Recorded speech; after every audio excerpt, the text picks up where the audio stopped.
Jumpa kembali di MCT Journey Inspiration of Life. Pagi ini saya mau coba sharingkan teman-teman dengan temanya perubahan pola pikir karena lebih kenal dan lebih mengerti firman Tuhan, maka kita akan lebih berani untuk all out teman-teman, untuk lebih total ya mengerjakan bagi Tuhan itu, hidup kita bagi Tuhan.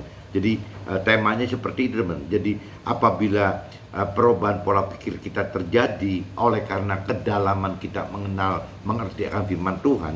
Nah biasanya teman-teman, akhirnya kita berubah pola pikirnya untuk jadi berani gitu, berani untuk total gitu bagi kepentingan Tuhan, all out bagi ya hidup untuk Tuhan gitu. Nah ini saya coba bicara kupas dulu teman-teman dari kitab Yohanes bahwa yang namanya all out untuk Tuhan itu apa? Total hidup untuk Tuhan itu apa gitu. Ya jelas dasarnya ya kita mesti berani melakukan firman Tuhan. Ujung-ujungnya begitu teman-teman. Nah cuman banyak salah pengertian. Contoh kayak di Nasrani gitu. Orang Nasrani itu kalau ditanyakan siapa panutannya, ya selalu nyebutnya Yesus. Atau mungkin secara universal dikatakan Nabi Isa gitu kan. Nah kalau cerita lebih luas lagi ya Yesus itu, Nabi Isa itu adalah ya firman yang hidup teman-teman. Karena waktu Yesus diutus ke dunia ini ya untuk jadi perantara bagi kita untuk memperkenalkan ya firman-firman Tuhan gitu, yang dari Tuhan Allah gitu. Itu simpelnya kalau dalam pola pikir saya seperti itu. Nah, kalau saya universalkan lagi gitu, karena memang saya sharing untuk universal, teman-teman saya, keluarga saya yang universal. Jadi saya katakan ya sudahlah, kalau ada kata Yesus atau Nabi Isa, saya lebih baik bicara ya firman itu, firman yang hidup waktu zaman Yesus hidup, waktu zaman Nabi Isa hidup. Tapi setelah wafat ya berarti saya nyebutnya firman Tuhan. Legasinya yang ditinggalkan oleh Yesus itu adalah firman Tuhan. Nah, firman Tuhan ini yang saya selalu sharingkan gitu. Meskipun saya harapkan firman Tuhan yang saya sharingkan ini bisa untuk di cross check dengan firman-firman teman-teman yang dari agama lain, dari iman yang lain gitu. Saya tidak mendalami agama yang lain sehingga saya tidak ngerti, cuma saya sharingkan aja untuk cross check aja. Kalau menurut firman Tuhan yang di kitab suci saya, yang di Alkitab saya, ceritanya seperti ini. Harusnya dugaan saya, prediksi saya, pengertian saya harusnya sama gitu, karena semua kan sumbernya dari Tuhan Allah gitu. Cuman ya beda-beda cara menyampaikannya saja teman, presentasinya yang beda gitu. Tapi kalau pada prinsipnya saya pikir pengertian saya ya sama gitu.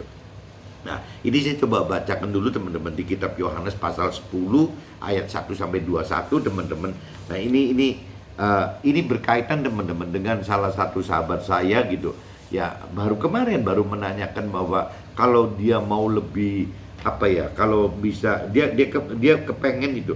Kalau mesti dimulai dari mana gitu, dia tanya begitu. Mesti dimulai dari mana agar merasa bisa tidak dijodohkan, tapi karena kesadaran diri dan tidak hitung-hitungan dengan Tuhan gitu. Jadi dengan Tuhan itu seolah bukan cuma karena memang jebrol dari lahir ya sudah ada di keluarga yang mengaku mengenal, percaya Tuhan dan mengenal Tuhan.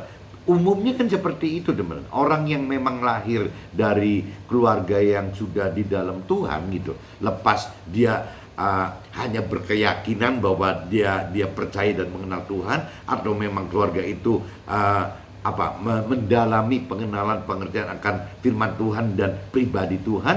Nah, tapi mereka lahir dari keluarga yang sudah memang di dalam Tuhan gitu.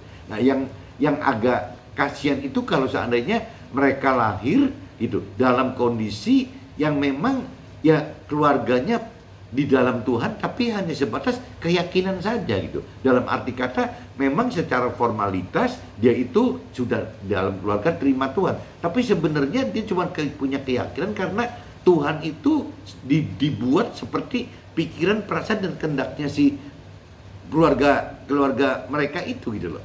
Jadi bukan dasarnya pengenalan pengertian akan firman itu didasari dari pengenalan pengertian akan firman dari firman Tuhan gitu. Nah ini yang kasihan kan begitu teman-teman. Dan saya duga orang-orang yang punya keyakinan seperti ini banyak sekali teman-teman. Mayoritas orang-orang itu ya hanya berkeyakinan saja gitu. Ya kalau ditanya ada nggak kitab suci di rumahnya, ada gitu loh. Ya masing-masing ada gitu kitab sucinya. Tapi apakah pernah dibaca? Nah ini tanda tanya teman. Kalau pernah dibaca, apa pernah dimengerti gitu akan firman Tuhan? Ini juga tanda tanya. Banyak orang yang hanya mengenal Tuhan itu dari persepsi jiwanya sendiri, dari pikiran, perasaan, kehendak Tuhan, bukan dari pikiran, perasaan, kehendak Tuhan gitu. Nah ini yang sayang teman-teman. Jadi satu-satunya yang Tuhan Allah katakan bahwa firman Tuhan katakan bahwa yang satu-satunya yang dianggap benar itu ya hanya firman Tuhan teman-teman. Jadi kalau inputnya bukan dari firman Tuhan, ya berarti ada kecenderungan bisa salah. Ya nanti waktu kita ikutin malah kita jadi tersesat gitu. Nah di kitab Yohanes pasal 10 ayat 121 teman-teman, ya bicaranya seperti itu teman-teman. Nah ini untuk teman-teman yang Nasrani, coba kalau bisa ambil Alkitabnya gitu, dibaca. Tapi saya sampaikan dalam bentuk universal aja teman-teman. Karena yang mendengar kan bukan cuma teman-teman yang Nasrani, tapi kan teman-teman dari berbagai agama yang teman saya, keluarga saya banyak gitu. Jadi saya sampaikan dalam bentuk universal aja supaya bisa berguna untuk semua teman-teman. Nah ini di kitab Yohanes pasal 10 ayat 1 sampai 21 teman-teman. Judul perikopnya adalah gembala yang baik gitu. Gembala yang baik. Aku berkata kepadamu, sesungguhnya siapa yang masuk ke dalam kandang domba dengan tidak melalui pintu, tetapi dengan memanjat tembok, ia adalah seorang pencuri dan seorang perampok gitu. Tetapi siapa yang masuk melalui pintu, ia adalah gembala domba. Untuk dia penjaga membuka pintu, dan domba-domba mendengarkan suaranya, dan ia memanggil domba-dombanya masing-masing menurut namanya dan menuntunnya keluar gitu. Jika semua dombanya telah dibawanya keluar, ia berjalan di depan mereka dan domba-domba itu mengikuti dia. Karena seorang asing pasti tidak mereka ikuti, malah mereka lari daripadanya karena suara orang-orang asing tidak mereka kenal gitu. Ini cerita diibaratkan kalau kalau di Nasrani mungkin diibaratkan gembala yang baik itu Yesus gitu. Tapi kalau bicara universal ya berarti firman Tuhan gitu. Jadi apabila kita bicara hidup sesuai dengan firman Tuhan, ya jelas jadi firman Tuhan itu adalah gembala kita yang baik gitu. Yang diceritakan di atas ini gitu. Itulah yang dikatakan Nabi Isa, Yesus kan, firman Tuhan dalam perumpamaan kepada mereka, pada kita gitu. Tetapi kita atau mereka tidak mengerti apa maksudnya. Ia berkata demikian kepada mereka gitu. Nah maka kata firman Tuhan sekali lagi, aku berkata kepadamu, sesungguhnya firman Tuhanlah pintu ke domba-domba itu. Firman Tuhanlah pintu ke domba-domba itu apabila kita mau tergembala oleh si firman Tuhan tersebut gitu. Nah, orang yang datang sebelum aku, orang yang datang sebelum firman Tuhan gitu, adalah pencuri dan perampok. Dan domba-domba itu tidak mendengarkan mereka gitu.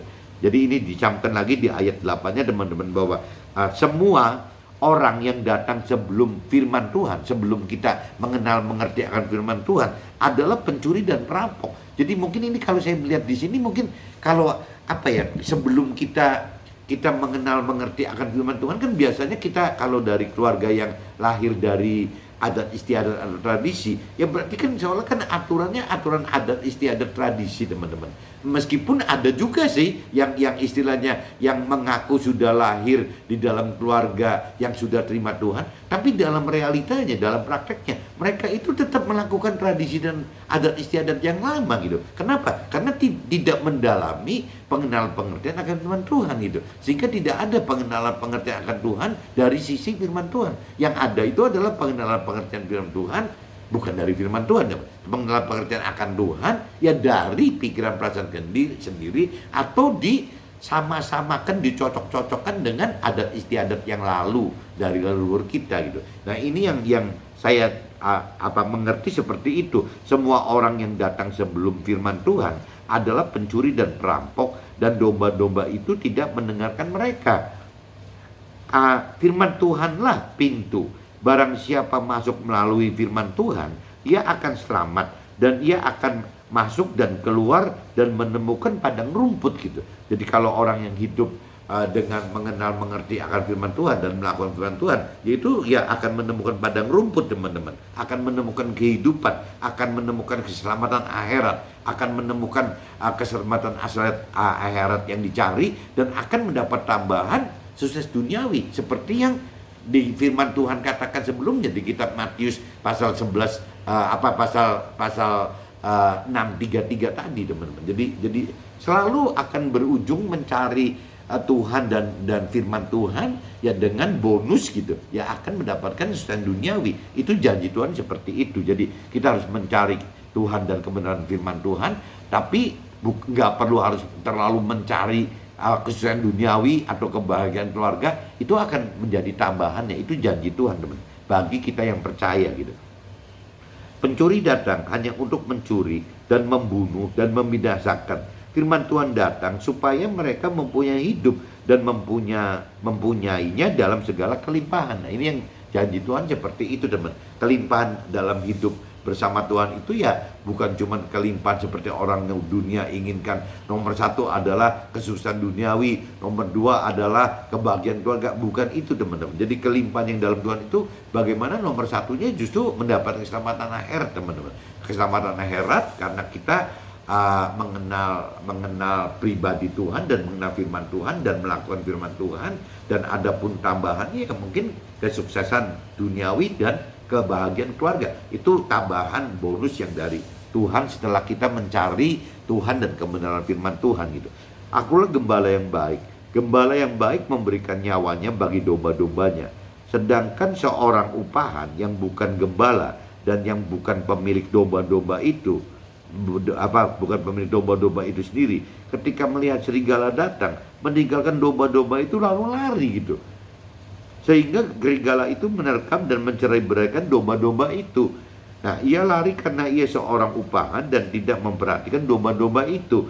Akulah, firman Tuhanlah gembala yang baik, dan firman Tuhan mengenal domba-domba Tuhan, domba-dombaku, dan domba-dombaku mengenal firman Tuhan gitu.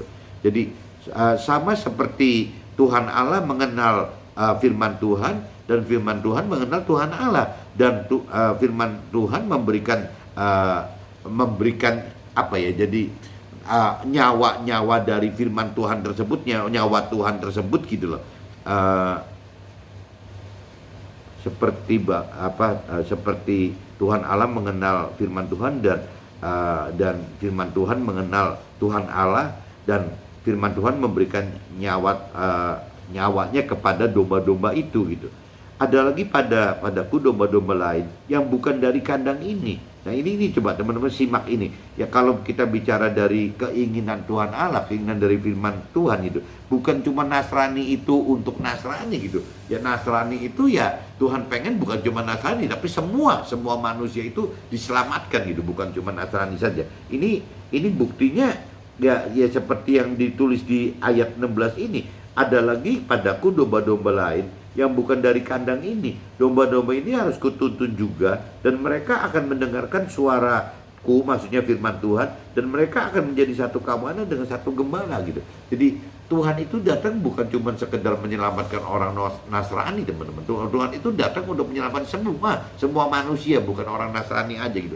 Jadi semua manusia itu Tuhan ingin selamatkan gitu. Nah ini Tuhan Allah mengasihi firman Tuhan. Oleh karena firman Tuhan memberikan nyawa dari firman Tuhan tersebut gitu, untuk menerimanya kembali. Tidak seorang pun mengambilnya daripadaku, melainkan aku, firman Tuhan, memberikannya menurut kehendak firman Tuhan itu sendiri. Aku berkuasa memberikannya dan berkuasa mengambilnya kembali. Inilah tugas yang kuterima daripada Tuhan Allah gitu. Jadi firman Tuhan tugasnya seperti itu teman-teman. Maka timbullah pula pertentangan di antara orang-orang Yahudi karena perkataan itu. Banyak di antara mereka berkata, ia kerasukan. Jadi si Yesus waktu memberitakan itu, ia kerasukan setan dan gila. Mengapa kamu mendengarkan dia?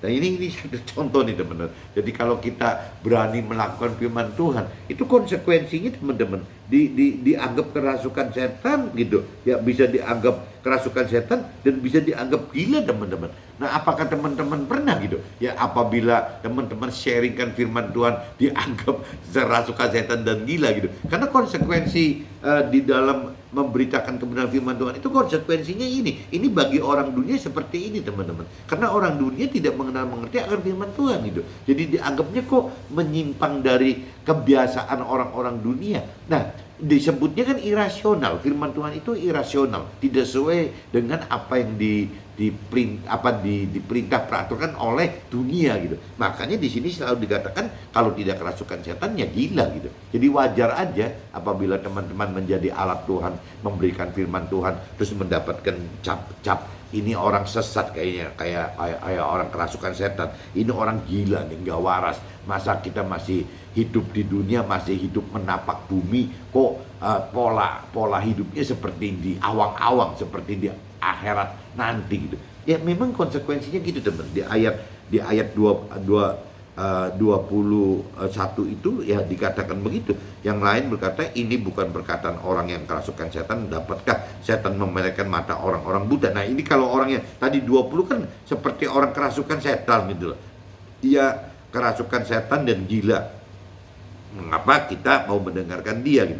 Yang lain berkata, ini bukan perkataan orang yang kerasukan setan gitu. Ya, dapatkah setan memelekkan mata orang yang buta? Nah ini ada sebagian juga orang Yahudi yang penasaran gitu. Ya bisa mau percaya bahwa kalau memang itu kerasukan setan, kenapa kok orang-orang yang tersesat bisa jadi benar gitu. Nah ini nih orang Yahudi pun jadi timbul dua kelompok teman. Ada orang yang Yahudi bertahan tidak mau menerima firman Tuhan, nerima firman Tuhan secara hidup gitu, pengennya secara baku, secara teori hukum rohani saja, tidak bisa menerima firman Tuhan dihidupkan gitu. Mestinya kan firman Tuhan itu hidup teman-teman, harus bisa menghidupkan roh Tuhan di dalam kita. Nah yang tadi pertanyaannya itu, jadi kembali lagi, kalau kita ingin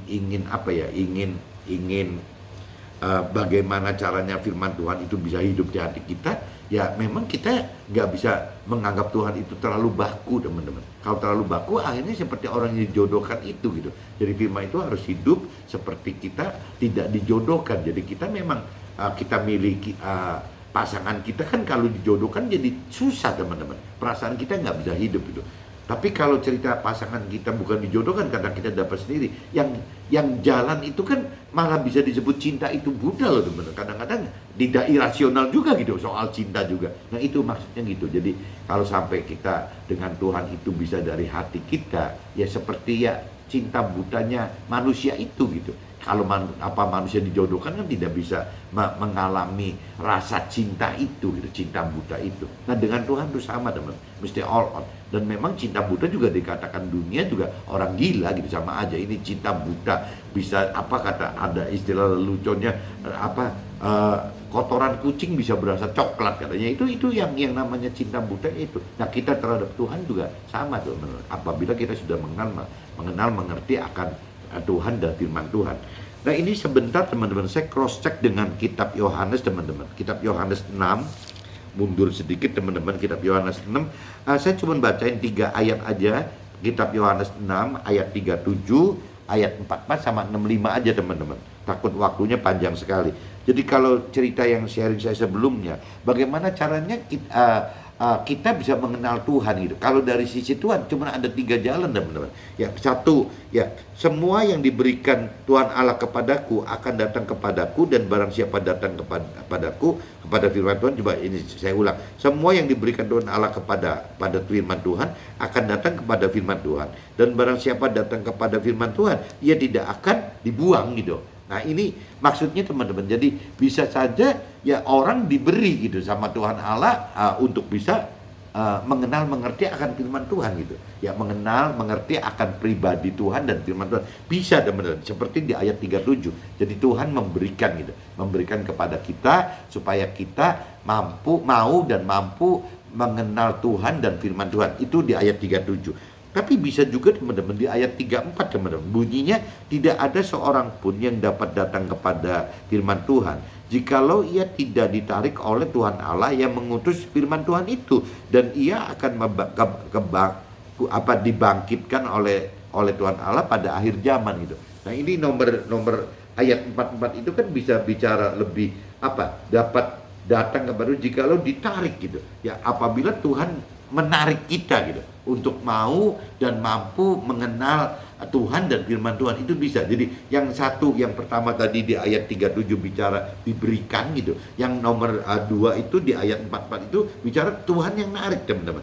Dan apabila kita masuk lagi ke ayat yang 65 teman-teman, yang ayat 65, lalu ia berkata, sebab itu telah kukatakan kepadamu, tidak ada seorang pun dapat datang kepadaku kalau Tuhan Allah tidak mengaruniakannya kepadanya. Nah, ini kalau kita bicara yang 65 itu, kalau saya universalkan, lalu firman Tuhan berkata, sebab itu telah kukatakan, firman Tuhan katakan kepada kita, tidak ada seorang pun dapat datang kepada firman Tuhan, ya, tidak kepada firman Tuhan kalau Tuhan Allah tidak mengaruniakannya kepada kita gitu. Jadi firman Tuhan itu pengenalan, pengertian akan firman Tuhan, yang pertanyaan sahabat saya ini gitu. Ya terjawabnya gitu teman-teman. Jadi kita bisa mau dan mampu menjadikan Tuhan atau firman Tuhan itu sebagai memang dengan full, dengan total gitu, bukan cuma dengan hitung-hitungan saja. Itu apabila 3 poin ini,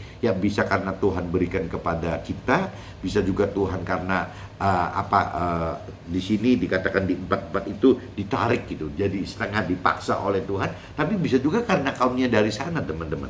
Nah, nanti saya coba jelaskan di draft saya aja gitu. Nah, ini saya sudah bacakan di kitab Yohanes pasal 6, 3 ayat tadi teman-teman, ayat 37, ayat 44 dan 65, di mana 3 ayat ini dasarnya dari sharing saya dengan Pak Joshua yang mentor rohani saya dari Jakarta itu teman-teman. Nah, saya coba sekarang masuk ke draft saya teman-teman. Apa yang saya buat hari ini tuh adalah untuk kepentingan sahabat saya nih yang di Semarang gitu. Nah, tanggal 10 bulan 7 21 teman-teman, ini kan baru kemarin nih tanggal 10 bulan Juli tahun 2021 gitu. Ya, ada pertanyaan dari salah seorang sahabat dari kota Semarang. Sahabat ini bersaksi, pernah saya ketemu dengan dia, bersaksi bahwa dia itu lahir dari keluarga yang sangat sederhana teman-teman, di kota kecil gitu di Jawa Tengah gitu. Dimana saat ini sekarang gitu dengan jadi perjalanan waktu 20-30 tahun mungkin gitu. Ya, sekarang dia menjadi seorang karir yang sangat sukses gitu. Punya pengalaman di beberapa perusahaan yang nasional yang besar-besar gitu. Di posisi terakhir ini di posisi holding teman-teman. Jadi kerjanya itu di posisi holding. Nah, holding company itu kalau bagi teman-teman yang belum tahu, holding company adalah perusahaan induk yang kelola beberapa perusahaan yang tergabung dalam satu grup gitu. Itu namanya holding company teman-teman. Jadi induk perusahaan gitu. Nah, pertanyaan dari sahabat saya itu adalah, mesti dimulai dari mana agar merasa bisa tidak dijodohkan dengan Tuhan, tapi karena memang kesadaran diri dan tidak hitung-hitungan dengan Tuhan gitu. Pertanyaannya ini teman-teman. Jadi nanya ke saya gitu, ya mesti dimulai dari mana agar merasa bisa tidak dijodohkan, tapi karena kesadaran diri dan tidak hitung-hitungan dengan Tuhan. Jadi maksudnya sih dia pengen sekali melakukan firman Tuhan gitu, tapi nggak mau loh seperti terpaksa, seperti yang hitung-hitungan. Dan ini mesti dari mana gitu. Jadi saya jawab bahwa ya seperti yang sebelum saya sharingkan waktu dengan mendapat input dari Pak Joshua itu gitu. Ya saya jawab untuk si sahabat saya itu, ya disarankan untuk menyimak kembali gitu apa yang saya pernah sharingkan waktu di kitab Yohanes 6:65 yang tadi saya bacakan kan, bahwa bisa aja dari karunia, kasih karunia Tuhan dari sananya gitu, sudah diberi kasih karunia. Bisa juga bicara di kitab Yohanes 6 pasal 37 karena diberi, ya karena memang bukan karunia tapi memang dalam perjalanan hidup diberi oleh Tuhan gitu. Dan bisa juga karena Yohanes 6:65 teman, karena ditarik gitu oleh Tuhan gitu. Jadi memang karena saking sayangnya ya ditarik. Sepertinya sahabat saya ini alami antara, kalau saya duga gitu, apa yang dari kesaksiannya sahabat saya dari Semarang itu, kalau saya duga Ya karena ada dua kemungkinan. Ya karena memang bisa ada pertanyaan itu ya karena memang Tuhan karena diberi ya, atau tidak. Jika tidak ya mengalami hal yang terkait dengan kalau kita bicara diberi gitu. Ya, jika tidak mengalami hal-hal yang terkait dengan permasalahan atau penderitaan gitu. Jadi kalau seandainya diberi gitu, ya sahabat saya itu kalau diberi oleh Tuhan, biasanya ya tidak terkait dengan ini teman-teman, tidak terkait dengan permasalahan gitu, karena dia nggak mengalami permasalahan atau dia juga tidak mengalami penderitaan. Jadi memang ya Tuhan beri pemikiran bahwa dia tergerak gitu untuk mau lebih mengenal dan mengerti akan pribadi Tuhan dan firman Tuhan. Itu bisa teman-teman, bisa seperti itu. Tapi bisa juga teman-teman karena ditarik teman-teman. Cuma bedanya jika terkait dengan ditarik itu apabila ada terkait dengan permasalahan gitu ya, atau penderitaan. Nah itu biasanya seperti itu teman-teman. Jadi kalau bedanya diberi dan ditarik itu begitu. Kalau diberi itu biasanya memang tahu-tahu dalam hatinya tergerak untuk mau mengenal, mengerti Tuhan, pribadi Tuhan dan firman Tuhan. Tahu-tahu begitu aja, tanpa mengalami permasalahan, tanpa mengalami penderitaan. Tapi bisa juga karena ditarik gitu. Kalau ditarik itu seperti saya ngalamin itu teman-teman. Ditarik itu saya mengalami permasalahan dan penderitaan, tapi berujung tetap Tuhan mau ya untuk mau dan mampu mengenal pribadi Tuhan dan firman Tuhan gitu, tetap ujungnya sama. Nah begitu pun yang di ayat yang 65 tadi kan teman-teman. Kalau di ayat yang 65-nya sama teman-teman. Jadi memang cuman bedanya ya dari lahir aja sudah memang mempunyai hati untuk mau dan mampu mengenal firman Tuhan, pribadi Tuhan dan firman Tuhan itu. Jadi ketiga-tiganya teman-teman, baik di kitab Yohanes pasal 6 ayat 37 atau ayat 44 atau 65, saya anggap ya semua juga karunia Tuhan, kasih karunia Tuhan. Kalau ya semua juga baik ujungnya gitu. Cuman mungkin balik lagi ya tergantung, kalau yang memang itu karunia Tuhan dari awal dari sananya ya memang mungkin karakter orangnya sudah benar mungkin dari sananya. Ya adapun kalau yang diberi itu karena memang sudah baik gitu, bukan benar, sudah baik tapi Tuhan akan bikin benar. Nah sebaliknya kalau yang ditarik itu jangan-jangan seperti model saya yang memang karakternya enggak baik kali gitu, enggak baik dan enggak benar gitu. Akhirnya ya ditarik gitu, dipaksa ditarik untuk diberi pengenalan pengertian akan firman Tuhan yang lebih benar gitu kan, bukan cuma menjangkau baik aja tapi benar. Jadi ada tiga kemungkinannya teman-teman. Jadi kalau memang yang memang dari karunia Tuhan, jangan-jangan dari sananya sudah benar gitu. Tapi kalau orang yang diberi karunia oleh Tuhan ya mungkin jangan-jangan orang itu sudah baik gitu. Tapi kalau model saya ditarik itu ya karena mungkin memang brengsek kan nih. Jadi akhirnya saya mesti ditarik untuk bisa mendapatkan kebenaran. Tapi dari tiga hal ini saya bilang semua baik teman, semua benar. Karena berujungnya akhirnya mendapatkan pengenalan pengertian akan firman Tuhan dan Tuhan itu. Jadi semua nggak ada yang jelek itu. Tiga karunia Tuhan di atas adalah dorongan hati kita dari Tuhan untuk lebih mendalami pengenalan dan pengertian akan firman yang ada gitu, yang dalam kitab suci kita masing-masing gitu teman-teman. Jadi saya tidak konversikan ini harus ke Alkitab ya, teman-teman silakan ya konversikan ke Al-Quran gitu. Sahabat saya Semarang itu kan kebenaran Muslim teman-teman. Jadi saya sarankan you cari di Al-Quran saja gitu ya, perdalam di Al-Quran gitu. Gak usah ngikut-ngikut memperdalam di Alkitab, ngapain? Ya masing-masing aja. Saya memperdalam Alkitab, teman saya yang dari Semarang juga mendalami soal Al-Quran gitu. Mestinya sama sih, kalau menurut saya sama gitu. Jadi ya kita masing-masing dah, yang di Konghucu ya Konghucu aja, Buddha ya Buddha saja gitu.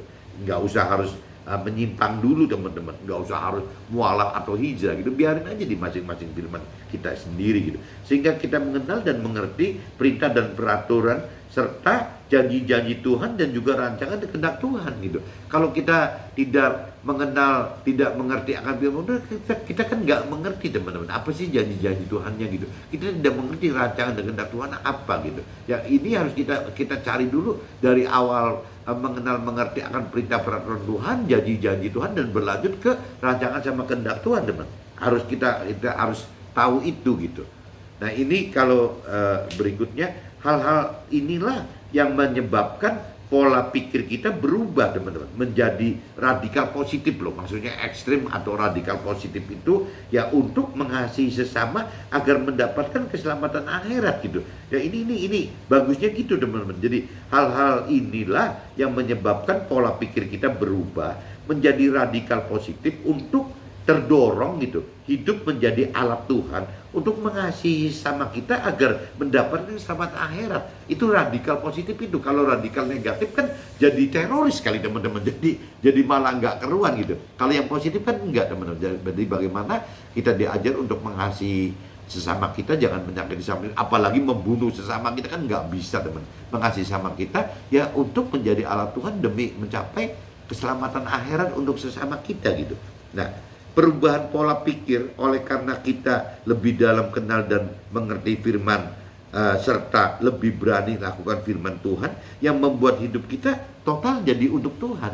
Jadi kembali ke pertanyaan awal ke sahabat saya yang nanya, mesti dimulai dari mana agar merasa bisa tidak dijodohkan tapi karena kesadaran diri untuk tidak hitung-hitungan dengan Tuhan itu, ya pasti dasar awalnya ya harus dari mengenal, mau mengenal dan mampu mengerti serta mampu melakukan firman Tuhan teman-teman. Dan ya itu jawabannya itu gitu.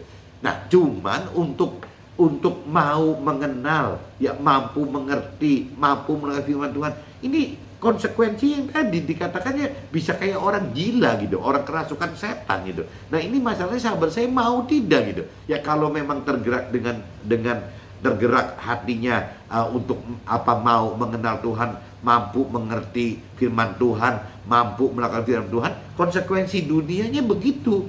Ya akan ada berhadapan dengan orang-orang dunia yang menganggap kita ini tidak wajar teman, tidak benar. Ini seperti orang kerasukan setan kok mau-maunya gitu. Yang melakukan seperti itu yang tidak wajar bagi dunia, ya bisa dianggap kerasukan setan atau gila. Itu firman yang katakan seperti itu teman-teman. Jadi konsekuensi ikut firman Tuhan itu ada konsekuensi seperti itu teman-teman. Teman-teman kalau tidak mengenal mengerti akan firman Tuhan, dianggapnya ikut firman Tuhan itu akan sesuai dengan yang dunia ini, terbalik teman-teman. Ikut firman Tuhan itu, ikut Tuhan dan firman Tuhan itu akan terbalik gitu ya bagi orang dunia. Nah ini kembali saya ingatkan lagi di kitab Yohanes pasal 10 teman-teman. Ayatnya kita baca dari mulai 19 aja gitu.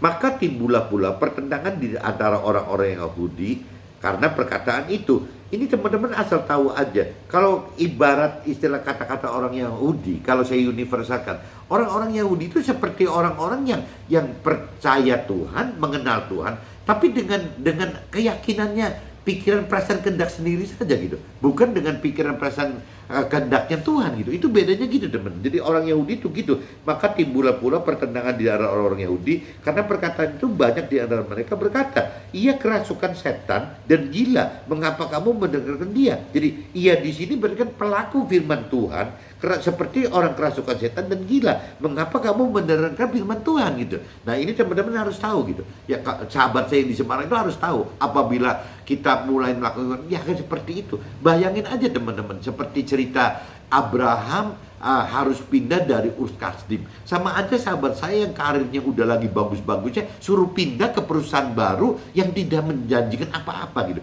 Nah itu kalau memang dorongan dari Tuhan, berani nggak lakukan itu gitu. Nah Abraham itu berani gitu. Makanya dikatakan Abraham itu ada iman dan perbuatan. Imannya adalah percaya bahwa dia harus meninggalkan Ur Kasdim. Perbuatannya adalah ya dia berani gitu, berani melakukan itu gitu. Jadi iman dan perbuatan itu seimbang. Nah ini yang kalau sampai Abraham berani seperti itu, sahabat saya berani seperti itu, saya berani seperti itu, ya orang-orang yang berkeyakinan, orang-orang dunia akan katakan bahwa ya kita ini seperti kerasukan setan dan gila gitu teman-teman. Itu konsekuensinya. Tinggal kita berani nggak hadapin itu gitu. Ia seperti kerasukan setan dan gila. Mengapa kamu mendengar dia? Yang lain berkata, itu bukan perkataan orang yang kerasukan setan. Nah ini ada sebagian orang yang berkeyakinan yang juga berkata itu bukan seperti kerasukan setan. Dapatkah setan memelekkan mata orang-orang Buddha gitu? Nah karena apa? Karena sebagian orang berkeyakinan pun akan melihat bahwa hidup benar itu ya benar teman-teman. Bukan dengan hidup benar itu bukan dengan keyakinan kita bahwa percaya pribadi Tuhan dan firman Tuhan itu dari pikiran, perasaan, kehendak si pribadi kita, tapi ya kita harus percaya Tuhan pribadi dan percaya firman Tuhan itu harus dari sisi pikiran, perasaan, kehendak Tuhannya, bukan dari kehendak kita, bukan dari keyakinan kita. Oke teman-teman, mungkin pagi ini saya sudah sharingkan, mudah-mudahan bisa menjawab untuk sahabat saya yang bertanya itu, ya mesti dimulai dari mana agar merasa bisa tidak dijodohkan, tapi karena kesadaran diri dan tidak hitung-hitungan dengan Tuhan. Ya mungkin saya jawab seperti ini, mudah-mudahan bisa nyambung ya teman-teman ya. Oke teman-teman, see you, bye-bye.